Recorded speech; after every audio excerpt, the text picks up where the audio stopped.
Assalamualaikum teman-teman, seperti biasa sebelum mulai Mimin mendoakan semoga teman-teman semua selalu dalam keadaan sehat walafiat. Oke, kali ini kita akan melanjutkan Martial Master versi novel bagian 1295. Bagi yang baru bergabung, selamat bergabung, dan bagi yang belum subscribe dulu lah agar Mimin tambah semangat lagi nih bikin videonya. Oke, kalau sudah kita langsung masuk ke isi ceritanya.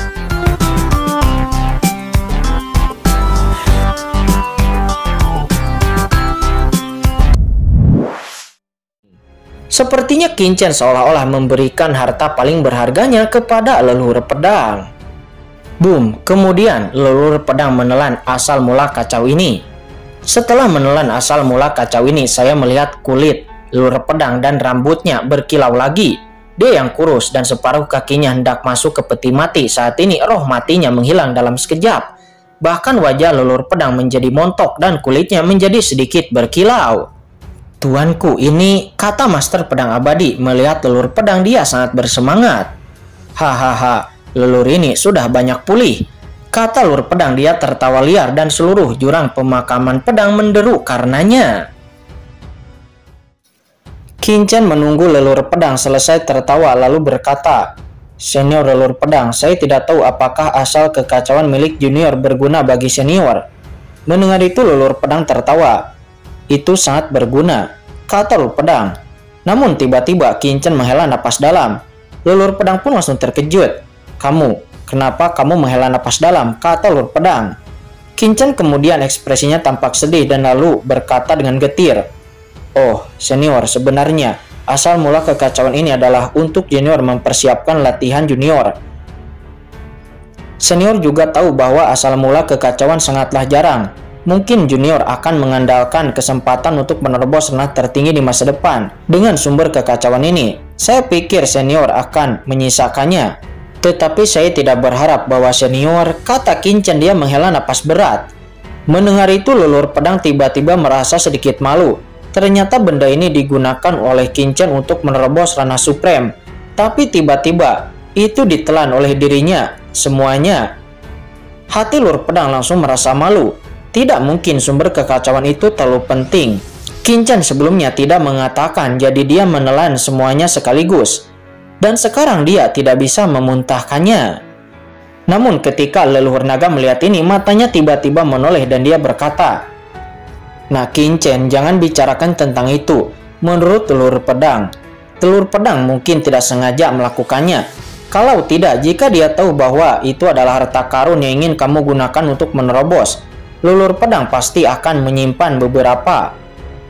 Sekarang kamu telah kehilangan kesempatan untuk menerobos ranah tertinggi, tetapi menyelamatkan leluhur pedang juga adalah keberuntungan besar bagi umat manusia, kata leluhur naga. "Yah, tapi itu benar," kata Kincen. Dia melambaikan tangannya dengan tergesa-gesa. "Saya seharusnya tidak mengatakan ini di depan senior, karena merupakan berkah besar bagi junior untuk memberikan kontribusi kepada senior," kata Kincen.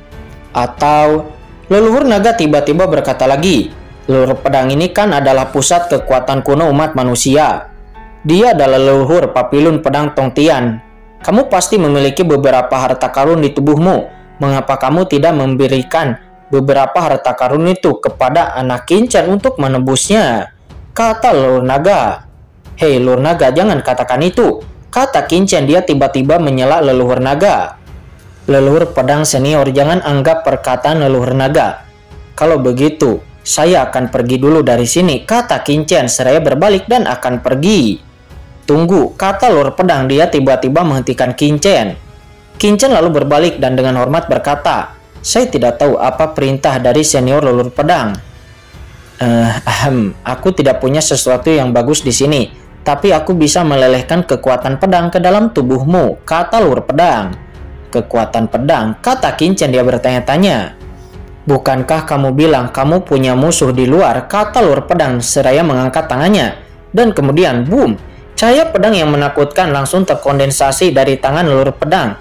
Begitu cahaya pedang ini muncul, itu segera mengejutkan dunia, meledak dan kekosongan pedang terkubur dalam jurang. Ada ilusi bahwa dia akan runtuh di tempat. Roh pedang yang sangat mengerikan. Gumam Kincen, matanya langsung menyusut. Dia juga merupakan seorang ahli pedang. Pada saat ini dia merasa bahwa seluruh dunia berada di bawah kekuatan cahaya pedang ini. Jika cahaya pedang ini menghancurkannya, maka dia tidak akan memiliki perlawanan dan tidak akan bisa untuk dihindari. Tidak hanya Qin-Chen, tetapi mata leluhur naga dan leluhur suci Swadara juga menjadi serius. Leluhur pedang ini sangatlah kuat. Kekuatan pedang ini pasti dapat melukai tubuh mereka, layak menjadi salah satu penguasa tertinggi umat manusia purba. Kekuatan pedang ini adalah bagian dari pemahaman saya tentang jalan Kendo. Sekarang itu berubah menjadi jejak Kendo dan masuk ke tubuh Anda. Anda bisa memahami Kendo dan kekuatan pedang jika Anda menghadapi musuh yang kuat. Kekuatan pedang ini juga dapat memblokir serangan musuh untuk Anda hanya sekali, kata leluhur pedang. Setelah mengatakan itu, cahaya pedang ini langsung memasuki alis Qin-Chen. Ledakan. Untuk sesaat tubuh Qin-Chen bergetar hebat. Pada saat itu, Qin-Chen merasakan cahaya pedang yang terang muncul dari luar lautan jiwanya, melindungi jiwanya, mengeluarkan napas yang sangat mengerikan. Sangat kuat, kata Qin-Chen. Dia menghirup udara dingin. Pemahaman leluhur pedang dalam jalan Kendo terlalu kuat. Awalnya Qin-Chen berpikir bahwa pemahamannya tentang Kendo sudah sangat kuat. Lagi pula dia bisa dianggap menguasai ilmu pedang yang hebat. Tapi sekarang sepertinya dia masih terlalu jauh. Qin-Chen bahkan merasa jika dia bisa memahami aura pedang ini, dia bahkan mungkin bisa membunuh ahli teratas setingkat supreme dengan basis kultivasi ranah Tianjun. Ini adalah intuisi, persepsi yang begitu buruk. Biarkan ahli Tianjun bisa membunuh ahli supreme. Qin-Chen merasa luar biasa bahkan setelah memikirkannya. Jangan lihat dia sekarang menerobos ke ranah Tianjun, tapi Qin-Chen tidak pernah berpikir bahwa dia bisa menyaingi ahli supreme. Tapi akan berbeda jika dia bisa memahami kekuatan pedang ini. Oke, nah cepat pergi, kata leluhur pedang seraya melambaikan tangannya. Yah, ayo pergi, kata Qin-Chen. Dia pun segera menyimpan ketiga orang leluhur naga dan yang lainnya ke dalam cakram Gyo Qian-kun, lalu pergi bersama Master Pedang Abadi. Master Pedang Abadi dengan enggan pergi. Dia menoleh selangkah demi selangkah sampai dia benar-benar menghilang ke dalam jurang dan kemudian dengan tegas pergi. Anak ini, gumam leluhur naga. Dia melihat kepergian Qin-Chen dan dia menggelengkan kepalanya tanpa bisa berkata-kata. Faktanya dia tidak bisa melihat tujuan Qin-Chen sebelumnya. Itu tidak lebih dari menginginkan harta karun. Sangat disayangkan bahwa untuk menekan Raja Kegelapan selama bertahun-tahun, dia benar-benar tidak memiliki harta karun di tubuhnya. Hal-hal baik apapun sudah hampir habis padanya. Dalam hal bakat, Master Pedang Abadi cukup kuat, tetapi tidak bisa dibandingkan dengan Qin-Chen itu. Jika Qin-Chen itu benar-benar bisa memahami kekuatan pedang ini, maka milikku, ilmu pedang itu pasti akan bangkit kembali dan mengejutkan alam semesta. Gumam leluhur pedang. Ledakan saat ini di alam surga selatan. Dua pedang energi menerobos udara pada saat ini, dan dua sosok terbang keluar dari area terlarang di makam pedang. Senior Pedang Abadi, kemana kamu akan pergi selanjutnya? Kata Qin-Chen. Dia menoleh dan bertanya. Namun mendengar itu, Master Pedang Abadi menggelengkan kepalanya. Saudara Qin, jangan panggil aku senior. Aku tidak mampu untuk menerimanya. Anda dapat menyelamatkan nyawa saya dan Qiongxian. Tanpamu tidak akan ada keabadian bagiku. Di masa depan aku juga akan melakukannya. Dan Qiongxian, aku hanya memanggilmu Chen Shao, kata Master Pedang Abadi. Itu tidak mungkin, kata Qin-Chen yang menggelengkan kepalanya. Meskipun aku menyelamatkanmu, tetapi senior juga telah menyelamatkanku dan Chen Sisi, kata Qin-Chen. Dengan cara ini, aku akan memanggilmu saudara Qin mulai sekarang. Kamu juga panggil saja aku Abadi, kata Master Pedang Abadi.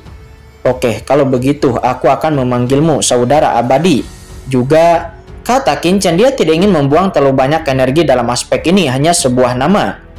Master Pedang Abadi mengangguk. Saudara Qin, ketika saya meninggalkan jurang pedang pemakaman, leluhur pernah memerintahkan saya untuk mengikuti perintah Anda di masa depan. Saya akan mendengarkan saudara Qin kemana saya harus pergi selanjutnya, kata Master Pedang Abadi. Mendengarkanku. Qin-Chen lalu melirik Master Pedang Abadi. Setelah memulihkan tubuh fisiknya, Master Pedang Abadi sudah memasuki ranah Tianjun, ditambah dengan pedang tertingginya, dengan warisan papilun pedang Tongtian. Karakter seperti senior pedang abadi itu sangatlah kuat. Hati Qin-Chen tergerak. Dengan cara ini, kamu akan mengikutiku terlebih dahulu, dan setelah itu mungkin kamu akan diperintahkan olehku untuk tinggal di surga. Surga baru saja dipulihkan, kekuatan utama umat manusia pasti akan mengirim orang kuat tingkat Tianjun untuk masuk, dan Papillon Candi berada di alam surga. Tentu saja dibutuhkan ahli yang kuat untuk mengambil kendali. Dengan Jiruyu Jiwuxu ditambah Master Pedang Abadi, tidak peduli master manapun yang dikirim oleh kekuatan ras manusia teratas, Qin Chen tidak akan khawatir. Baiklah, kata Master Pedang Abadi, dia mengangguk. Meskipun leluhur menyuruhku meninggalkan surga untuk menerobos menuju ranah supreme, aku masih memiliki banyak wawasan dan dapat tinggal di surga untuk saat ini. Tapi Master Pedang Abadi tiba-tiba ragu-ragu lalu berkata lagi, tolong juga saudara Qin untuk memberitahuku di mana Qiongxian saat ini berada, kata Master Pedang Abadi. Mari kita bicara sambil berjalan, kata Qin Chen. Qin Chen saat ini sudah melihat keluar surga, dan dia bisa merasakan bahwa ahli teratas setingkat supreme telah datang, dan dia segera mengguncang sosoknya dan langsung menuju ke langit, terbang menjauh, dan Master Pedang Abadi juga mengikuti dari dekat. Dalam perjalanan, Qin Chen memberitahu Master Pedang Abadi bahwa King Qiuji telah pergi ke klan iblis, peri rubah berekor 9. Master Pedang Abadi mendengar bahwa King Qiuji telah pergi ke keluarga rubah peri berekor 9. Dia tidak dapat menahan perasaan bahwa ratusan juta tahun kemudian dia kembali ke Papillon Pedang Tongtian. Tetapi Qiongxian juga kembali ke 9 keluarga peri rubah berekor 9. Ternyata akar dari semua orang akan kembali ke akarnya lagi. Gemuruh pada saat ini, seluruh alam surga tiba-tiba berguncang, dan Qin Chen mendongak dan lalu melihat sosok yang menjulang tinggi turun dalam kampahan di luar surga yang jauh. Napas yang sangat kuat, kata Qin Chen. Dia terbang sambil menatap keluar surga. Di sana aura supreme yang sangat menakutkan datang, dan tampaknya itu lebih kuat dari Raja Raksasa yang dirasakan Qin Chen sebelumnya. Hanya satu napas yang keluar dan itu mengejutkan seluruh surga. Tuan Shen Gong Supreme, bisakah kamu mengatasinya? Kata Qin Chen. Dia memiliki sedikit kekhawatiran di hatinya, dan dia pun segera terbang dengan cepat. Sementara saat ini di luar surga, ledakan. Dalam kehampaan tak berujung, sosok panjang seperti sungai melangkah dari kejauhan mengejutkan alam semesta. Merasakan datangnya napas yang sangat kuat, sekelompok orang dari tim penegak hukum Dewan Ras Manusia tiba-tiba menunjukkan ekstasi. Penyelamat akhirnya tiba. Sementara saat ini ekspresi mata Shen Gong Supreme juga menjadi sedikit serius. Tuan Tianhe, kata Shen Gong Supreme. Kemudian, boom, tiba-tiba kekuatan gelap dan kehampaan yang tak ada habisnya langsung menyelimuti seluruh kehampaan di luar alam surga. Dan pengkekangan yang kuat menyelimuti di mana-mana. Itu adalah kekuatan supernatural dari domain teratas yang memblokir dunia dan semua kekosongan di sekitarnya. Shen Gong Supreme, Anda bertindak di alam kuno dan dunia surga, dan bahkan orang yang menolak tim penegak hukum Dewan Ras Manusia. Saya tidak ingin melakukan apapun terhadap Anda, tetapi Anda telah melanggar Dewan Ras Manusia. Menurut aturan, saya harus mengambil tindakan untuk menangkap Anda. Sosok tinggi itu dan perkasa itu mengeluarkan suaranya.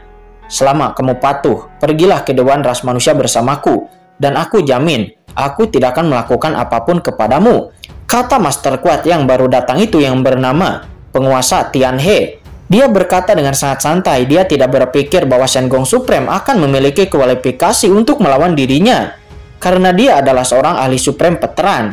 Dan meskipun Shen Gong Supreme saat ini telah menerobos ranah supreme, tetapi belum lama ini dia hanyalah ahli Tianjun, dan dia berhasil menerobos ranah supreme. Dia hanyalah ranah supreme yang awam. Bagaimana dia bisa dibandingkan dengan dirinya? Saat ini Shen Gong Supreme melihat orang ini dari kejauhan. Tetapi Shen Gong Supreme tidak berani gegabah. Karena reputasi penguasa Tianhe sangatlah tinggi. Dia, kekuatan, status, dan serta reputasinya jauh lebih menakutkan daripada Raja Raksasa. Dan mereka adalah tulang punggung Dewan Ras Manusia. Benar-benar ahli teratas di alam semesta ini. Suatu ketika penguasa Tianhe berjalan keluar wilayah dan dikepung oleh 3 alien besar yang menemukan jejak, tetapi gagal berbuat apa-apa. Semua inilah yang menciptakan gengsinya yang tak ada habisnya. Kebetulan saya telah berkontribusi untuk mundur selama bertahun-tahun. Dan saya benar-benar ingin tahu seberapa jauh saya dari orang yang begitu kuat seperti penguasa Tianhe, kata Senggong Supreme. Semangat juangnya berkobar di hati Senggong Supreme. Dia menatap sungai besar di kejauhan bergelombang. Semangat bertarungnya membakar. Apa Anda masih ingin bertarung dengan saya? Kata penguasa Tianhe. Ya, kenapa? Apakah tidak bisa? Kata Senggong Supreme seraya menatap penguasa Tianhe lalu tersenyum tipis. Dikatakan bahwa penguasa Tianhe memiliki kekuatan yang mencapai langit dan sangat kuat di antara anggota Dewan Ras Manusia saya. Saat itu kursi ini ingin mempelajari tentang kekuatan penguasa Tianhe, tetapi sayangnya kesenjangan ranah terlalu besar. Namun sekarang karena kursi ini telah menerobos ranah Supreme, tentu saja saya ingin merasakan reputasi penguasa Tianhe itu secara langsung, kata Senggong Supreme. Hahaha. Sosok penguasa Tianhe tertawa terbahak-bahak. Menarik, Senggong Supreme. Kamu layak menjadi pemimpin Tianjuo. Tapi saya ingin memastikannya apakah kamu benar-benar yakin ingin bertarung denganku, kata penguasa Tianhe.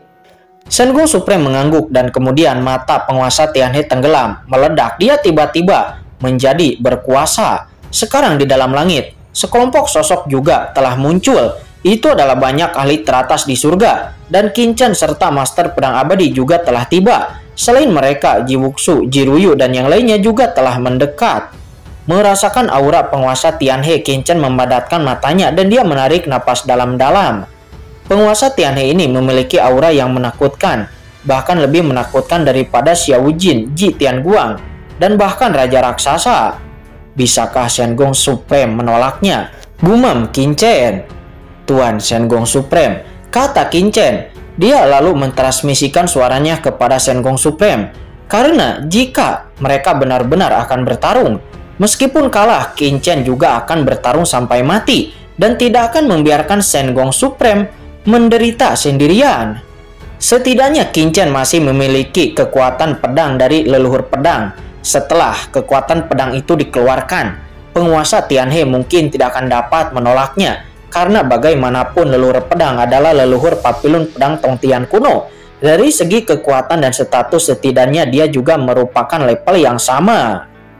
Senggong Supreme juga merasakan napas Qin Chen dan dia segera mengirimkan transmisi suaranya. Tetaplah di surga, jangan keluar, istirahatlah. Penguasa Tianhe tidak akan berani masuk ke surga, karena itu akan menyebabkan surga runtuh. Serahkan penguasa Tianhe ini kepadaku, kata Senggong Supreme. Suaranya turun, tiba-tiba dia tersenyum, lalu memandang penguasa Tianhe dan lalu berkata dengan dingin, jika kamu ingin bertarung, jangan bicara omong kosong, waktuku sangat berharga. Senggong Supreme berteriak langsung, matanya meledak dengan cahaya substantif, dan terlihat dengan mata telanjang itu menggelegar, mendominasi, sombong, membumbung ke langit. Dia layak menjadi penguasa Tianjuo, kata penguasa Tianhe. Tiba-tiba senjata mirip palu perang muncul di tangan penguasa Tianhe. Dan senjata mirip palu perang yang sama juga muncul di tangan lainnya. Kedua palu perang itu berwarna perunggu dengan lingkaran cahaya emas mengalir di dalamnya. Ini adalah sepasang harta karun tertinggi bernama Langit dan Bumi. Itu adalah harta karun tertinggi di antara harta karun tertinggi. Harta karun tertinggi di antara harta karun tertinggi. Senggong Supreme adalah seorang pengrajin dan dia secara alami memahami bahwa ada juga harta karun tingkat tinggi dan rendah pada tingkat yang sama. Harta karun tertinggi yang digunakan oleh penguasa Tianhe sekarang itu dapat dianggap sebagai harta karun tertinggi tingkat menengah. Yang tertinggi secara umum mungkin tidak memiliki harta tertinggi, tetapi penguasa Tianhe tidak hanya memiliki harta tertinggi, tetapi juga memiliki harta terkuat di antara harta tertinggi yang menunjukkan status dan kekuatannya. Saat ini di kejauhan orang-orang dari tim penegak hukum lain di tempat kejadian serta banyak penguasa Tianju dengan cepat berpencar menonton dari kejauhan. Pertempuran di tingkat Supreme jarang terjadi dan ini sangat bermanfaat bagi mereka. Orang-orang dari tim penegak hukum sangat bersemangat, berpegangan tangan, mereka sangat percaya kepada kekuatan penguasa Tianhe.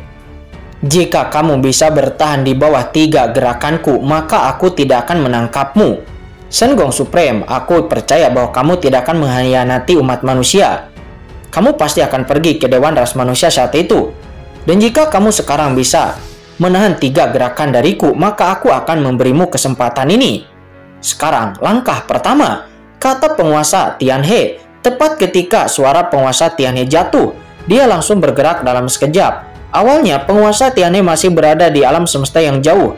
Dia menonjol dengan tinggi, tetapi pada saat dia bergerak, boom, hanya pemandangan sungai besar yang langsung tergambar terlalu jauh langsung dipaksakan kepada Senggong Supreme. Ayo, segera aula harta karun tersembunyi di tubuh Senggong Supreme tiba-tiba ditampilkan. Dan harta karun tertinggi miliknya ini ditampilkan untuk pertama kalinya. Dan itu segera berubah menjadi streamer.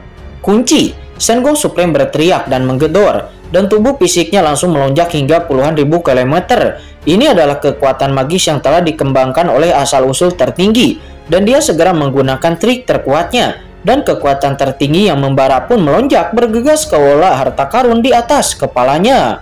Boom!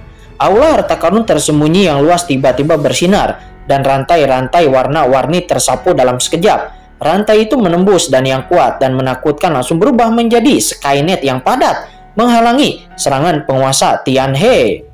Langit yang penuh rantai menghasilkan pusaran memutar menghancurkan ruang di sekitarnya. Sejak awal, Senggong Supreme mengeluarkan trik terkuatnya. Karena penguasa Tianhe berbeda dari penguasa Supreme lainnya. Karena dia memiliki eksploitasi militer yang hebat dan memiliki kualifikasi untuk mendapatkan trik terkuat Senggong Supreme. Gemuruh, aula harta karun bergemuruh dan kekuatan yang muncul membuat semua orang yang hadir berubah warna. Tapi palu perang yang dipegang oleh penguasa Tianhe tampak seperti sambaran petir dalam sekejap itu menyambar. Kedua cahaya palu perunggu itu dengan cepat membombardir banyak rantai antar langit dan bumi pada saat yang bersamaan. Dan kekuatan yang kuat pun bertabrakan di langit. Penguasa Tianhe yang memegang kedua palu perang itu langsung terbang mundur. Dan Senggong Supreme juga terbang mundur jauh terus-menerus. Sebelum kemudian dia bisa menstabilkan sosoknya. Luar biasa. Cahaya ilahi melintas di mata penguasa Tianhe. Itu benar-benar dapat menghalangi gerakanku. Hahaha, tidak heran dia begitu sombong, kata penguasa Tianhe.